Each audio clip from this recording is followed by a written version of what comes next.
a man and a boy together can do a certain amount of digging in 40 days.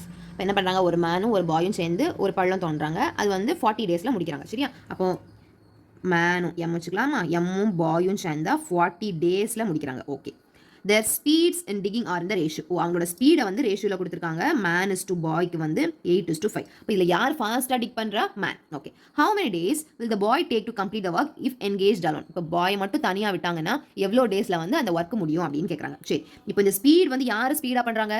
Man தான் ஸ்பீடாக பண்ணுறாங்க. அப்போ time taken எப்படி இருக்கும்? டைம் டேக்கனோட ரேஷியோ எப்படி இருக்கும்? 5:8 இருக்கும். கிளியர் தானே?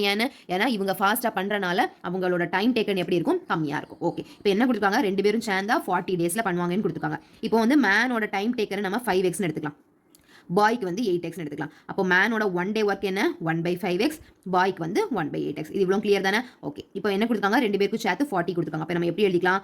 1/5x +